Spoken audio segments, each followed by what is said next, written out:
여러분 안녕하십니까. 누리PD입니다. 자, 한강 작가의 노벨 문학상 수상을 축하하는 범국가적 움직임이 대단합니다. 막 뉴스가 그냥 홍수처럼 쏟아지고요. 엄청나게 많은 관련된 이슈들이 지금 계속해서 지금 가지를 치고 있죠. 이게 아마 한 달 정도 가지 않겠습니까? 갈수록 이렇게 이제 열기는 떨어지겠지만 뭐 국가적 경사다 이래 가지고 뭐 난리가 났습니다 그냥. 상 그 자체만 보면 뭐 어쨌거나 한 개인이 받을 수 있는 상 중에 글쎄요. 올림픽 금메달보다도 더 가치 있다라고 이제 할 수도 있겠죠 어떤 면에서는. 그래서 가장 큰 상이다 이렇게 볼 수가 있습니다. 그런데 상 받은 걸 축하하지 않는 사람은 아무도 없을 거예요. 상은 상입니다. 축하합니다. 저도 진심으로 이제 상 받은 그 자체는 축하를 합니다만, 그러나 상은 상이고 할 말은 또 해야 됩니다. 지금 말이죠. 놀라운 일이 지금 벌어지고 있습니다. 이 노벨 문학상이라고 하는 권위 앞에 다들 이렇게 허리 숙이고 머리 쪼아리고 뭐 이런 상태인데 말이죠. 그렇지만 그렇지 않다라고 이제 생각하는 사람들이 또 있는 게 이게 자유의 나라, 그리고 또 다양한 의견이 존재하는 이것이 보기 좋은 겁니다. 이것이 바로 정의의 상태다. 저는 그렇게 봅니다. 이게 상식의 상태다. 저는 그렇게 보는데요.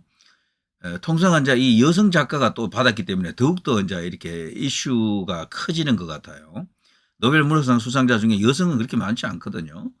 자, 그런데 우리나라에서 여성들이 주로 이용하는 사이트, 여초라 그러죠. 여초 사이트, 여초 인터넷 커뮤니티를 말하는데요. 대형 커뮤니티가 많습니다. 적어도 한 10개 가까이 되는데요. 뭐 회원수가 보면 뭐 몇십만 명, 몇백만 명 이런 거대 사이트들이 여러 개 있거든요. 근데 그 사이트에서 이 노벨 문학상 수상한 한강 작가에 대해서 어떤 말을 하는지 한번 보십시오. 정말 충격적입니다. 충격적. 먼저 덕후라고 있습니다. 덕후. 이 덕후는 무슨 뭐 덕후 할 때 그걸 이제 그대로 이렇게 표기한 건데요. 오타쿠 뭐 덕후 뭐 이런 말 있잖아요. 바로 그건데요. 2024년 현재는 남성 혐오 사상을 가진 유저들이 사이트를 점령하고 있다라고 합니다. 사실상 여성 시대와 같은 커뮤니티가 되었다.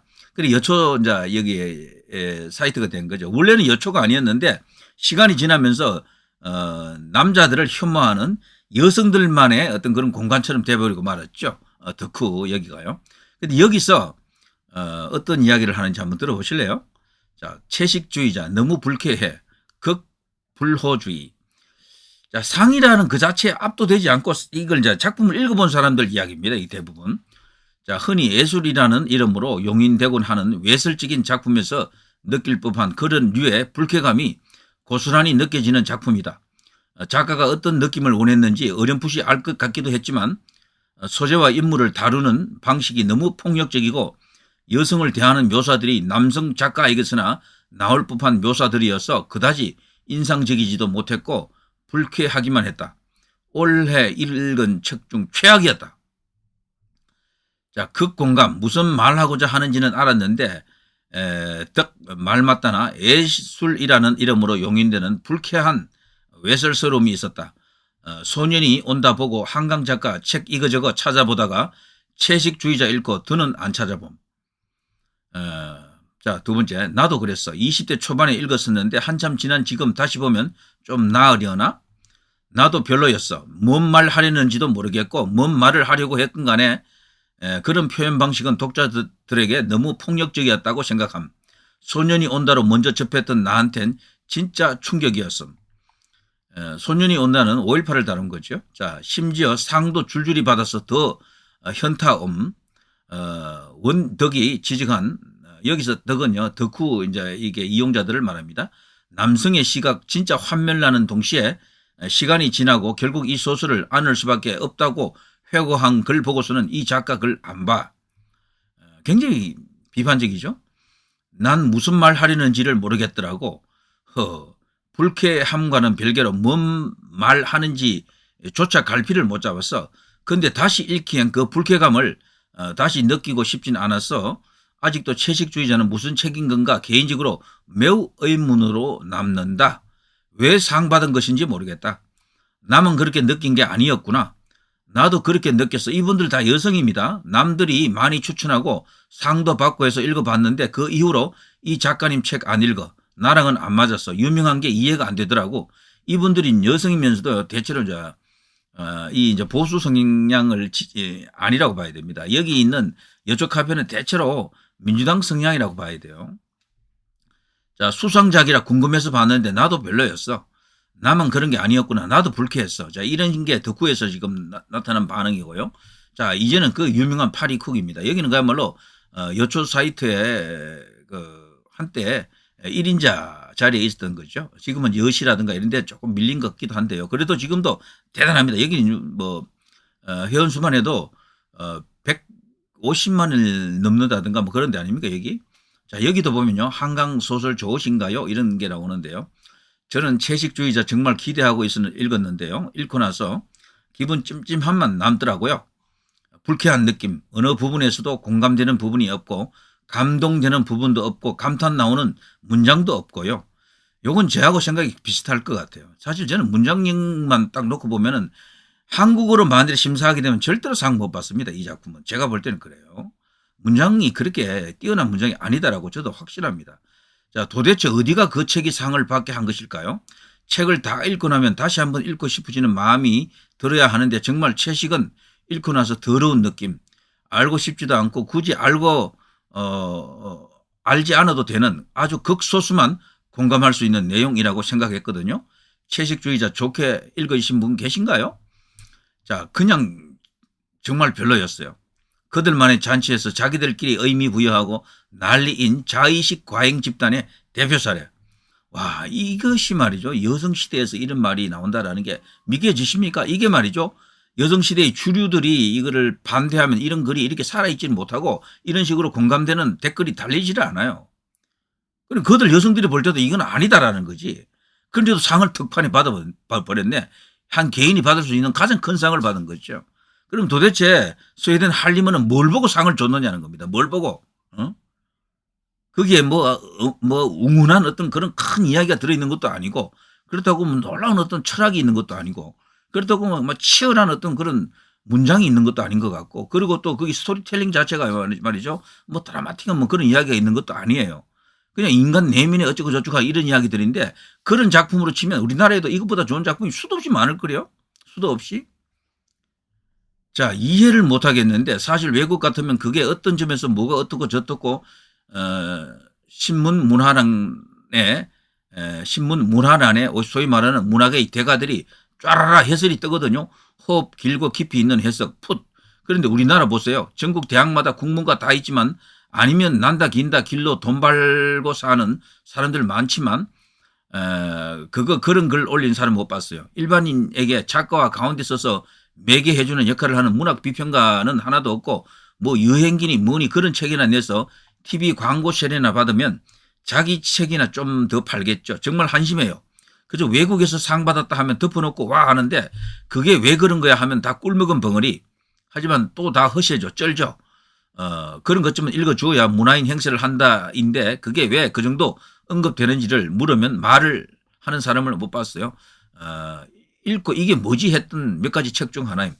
그야말로 이 책이 과연 왜 상을 받았는지를 독자들이 이해를 못한다라는 겁니다. 그 정도로 이 수준이 안 높아 보인다라는 거죠. 어쨌거나 이해도 안 되지만 저는 제가 벌써 이 관련 방송을 지금 3번째인데요. 제가 2번째 방송할 때 결론을 낼 때 이런 말을 했습니다. 우리나라에 진짜 작가들 많이 있잖아요.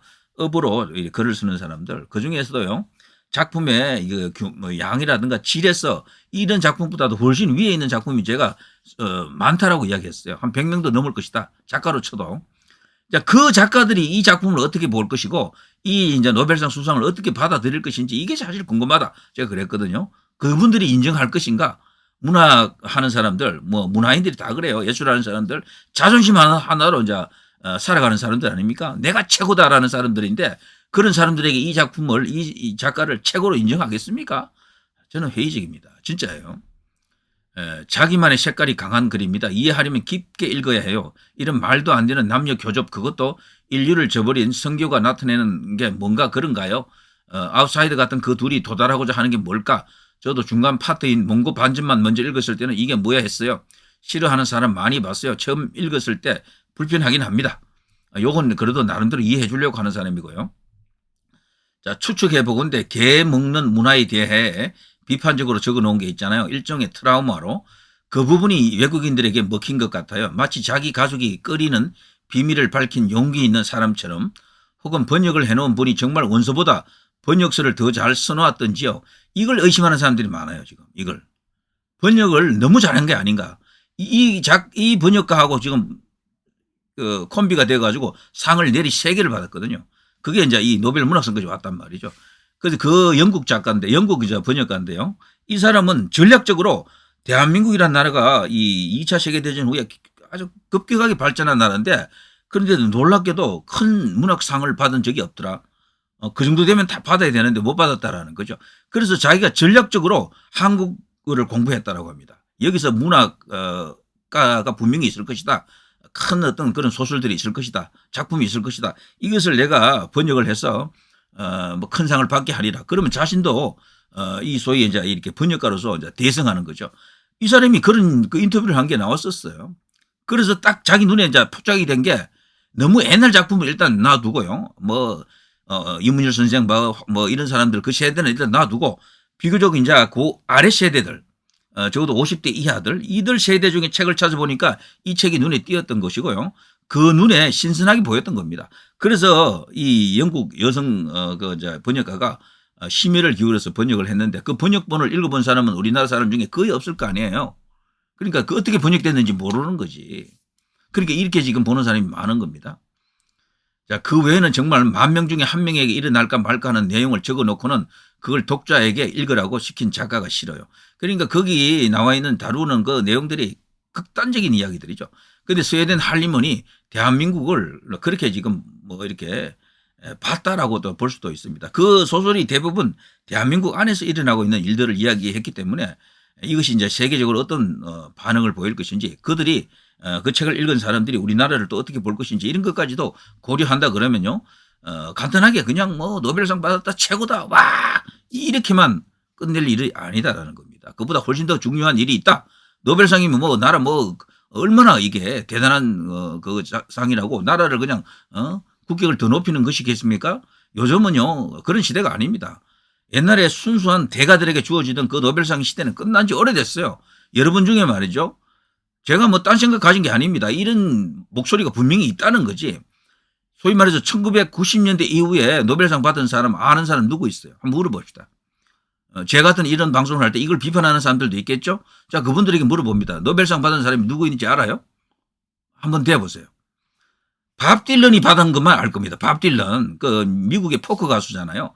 가수의 그 가사가 워낙 시적이라서 노벨상을 안긴 게 2016년인가 그렇잖아요. 그밖에 아는 사람 한번 대보세요. 그러니까 옛날 그 노벨상이 아니라니까. 그러니까 이거는요, 받아도 누가 받았는지도 모를 정도로 그런 시대가 된 겁니다. 오히려 이 노벨 문학상은 기억을 못해도 뭐 베를린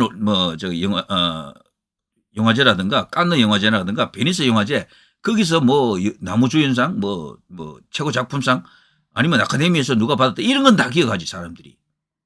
그러니까 지금 시대가 바뀐 거예요 지금. 그걸 분명히 알아야 됩니다. 그런데도 우리나라에서 지금 이번에 이 상을 이제 수상하자마자 너무도 언론에서 과하게 지금 이래버리니까 여기에 이제 부작용이 일어나는 것이다. 진짜 그 정도로 대단한 작가냐, 대단한 작품이냐를 놓고 지금 작가들 세계에서도요 이런 비판이 일어날 것 같아요. 제 생각에는. 여초 카페에서 벌써 여초 사이트에서 이런 일이 일어나면은 충분히 그럴 수도 있다. 깊게 읽는 게 뭔데요? 그런 알아들을 수 없는 소리 말고 좀 알아듣게 잡히는 실체 있는, 말로는 표현하면 좋으련만 뜬구름 잡는 듯한 소리들. 마치 최고의 명강의는 알아듣기 쉽게 하는 것이라던데, 그것처럼 자기도 이해를 못하기 때문에 알아들을 수 없는 말로 말하는 것인지 뭔지. 하기가 어렵게 쓴 시나 소설도 많이 있습니다. T.S. 엘리엇 그리고 윌리엄 포커너 같은 그런 작가의 소설, 이런 것들은 봐도 모르잖아요 솔직히. 근데 그런 사람은 아주 심오한 그런 게 다 입증이 된 분들이에요. 그렇지만 이 한강 작가가 그렇게 심오하냐? 그건 아닐 거라고요. 그러니까 이게 논란이 일어날 수밖에 없습니다. 스웨덴 할리먼이 도대체 뭘 보고 줬느냐라는 겁니다. 뭘 보고. 무조건 우리나라가 받았으니까 뭐 좋다 뭐 아무런 비판도 하지 말아라. 그건 아니에요. 그건 자유주의 주의가 지금 살아 숨쉬는 나라에서 할 일이 아닙니다. 네, 손님이 온다 읽어볼게요. 생각해보니 요즘 베스트셀러라는 책들이 그다지 마음에 들었던 소설은 없었네요. 참고로 이 노벨상 수상자 중에 진짜 대가가 된 사람이 1980년 이후로는 거의 없습니다. 그냥 받은 걸로 끝난 거예요. 그냥. 일본만 해도요. 오에 겐자부로 뭐 등등 해서 설국의 작가 가와바타 야스나리 이런 사람들이 일본에서 1급 작가로 평가받느냐 안 그래요. 그 받았다고 최고가 되고 그런 건 아닙니다. 자, 좋아한다고 말할 수는 없지만 스타일이 특이하고 인상적이더라고요. 한없이 수동적인데 또 역설적으로 한없이 저항적인 여자를 식물에 비유한 게 독특하고 근데 외국상 받고 나니 권장 도수가 됐는지 중학생들도 읽더라고요. 연령이 안 맞는 도수 같은데 이거 사실 없는 서적으로 보는 사람들도 많습니다. 이 사실 학생들이 읽으면 안 돼요. 제가 볼 때는. 그게 너무도 이 성광 문제 이런 것들 섹스 이런 것들을 이렇게 표현해 놓은 걸 보면 이 미성년자들이 읽을 만한 책이 못 됩니다. 이상 문학상으로 이 작가 글 처음 접했는데 처음부터 영 아니었어요. 작가 사진 보고는 안 됐다는 느낌이 들고 서구 문학계도 이제 갈 때까지 가서 작품성과 별개로 좀 키치하고 유행인 듯 싶으면 상 주는 분위기잖아요. 상 받았다는 뉴스 봐도 아무 생각 안 들었어요. 오히려 언론에서 되게 호들갑이다 싶던데요. 예전에 그 권위 있는 상은 아니다. 이건 맞는 이야기입니다. 기자들이 이렇게까지 난리치면서 띄우는 이유가 뭔가 하면요. 기자들 치고 이 글쟁이 아닌 사람이 없어요. 그 사람들도 한때 다 문학에 대한 생각을 해봤을 거야. 그러니까 그런 동경까지 이제 들어가서 막 이렇게 띄우는 것이지 그 정도로 이렇게 가치가 있는 상은 아니라고 봅니다. 요즘은요. 옛날에 그 노벨 문학상이 아닙니다. 이제는. 노벨 문학상하고 노벨 평화상은 너무도 오염되었다 그러죠. 정치적으로. 출판사들의 로비로 그냥 결정된다라는 말이 있을 정도입니다. 그리고 또 번역이라고 하는 어떤 그런 것도 필요하고요. 한강 단편소설 추천합니다. 노랑무늬 영혼 참 좋아요. 문장도 좋고 사유도 좋아요. 근데 작가 사진을 보니 안 됐다는 느낌이 뭔가요? 뭐 단편은 좋은 게 있는가 봅니다. 자, 문학이 그냥 읽는 자의 몫이면 바보는 바보 수준에서 백인 사람은 백 수준에서 끝나고 마는 건가요? 그러려면 뭐하러 읽나 싶어요. 그냥 내 얘기를 읽을 거면요. 작가가 하고자 하는 말이 있고 그걸 매개해주는 역할을 하는 게 문의 비평인데 그런 게 없어요. 그리고 이 작품은 그리고 이 노벨 문학상 수상 이후에요. 우리 소위 이제 그 소설가들 기존에 늘 알려진 큰 소설가들 많잖아요. 이 사람들의 반응이 잘 안 나타나잖아요. 이문열 선생은요. 축하할 일이다. 그러나 하고 또 다른 이야기를 좀 했더라고요.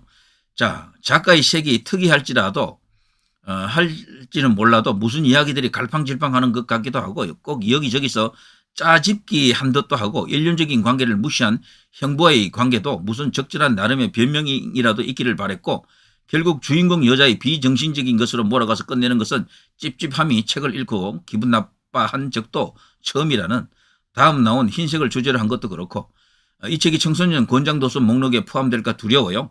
읽고 난 후 잔상이 너무 안 좋아요. 소년이 온다도 솔직히 의미가 있긴 해도 과잉평가라는 느낌이 강했고 까이고 아니고의 문제가 아니에요. 오정희 작가 정도라면 누구도 이의를 제기하지 못하는 문학의 감수성과 의외의 날카로움과 생에 대한 인식이 있어요. 한강이요. 의식은 저만치 갖고 있는데 구현하는 능력이 솔직히 너무 딸려요. 그리고 문장이 시원치 않다라는 이야기죠. 이게 전부. 자, 보고 나서 기분 더럽던데 번역을 얼마나 잘했는지 궁금해지는 책이었어요. 이게 진짜 뼈를 때리네요. 보고 나서 기분 더럽던데 번역을 얼마나 잘했는지 궁금해지는 책이었어요. 보고 나서 기분 들었던데 번역을 얼마나 잘했는지 궁금해지는 책이었어요. 자, 누리 PD 김준희였습니다.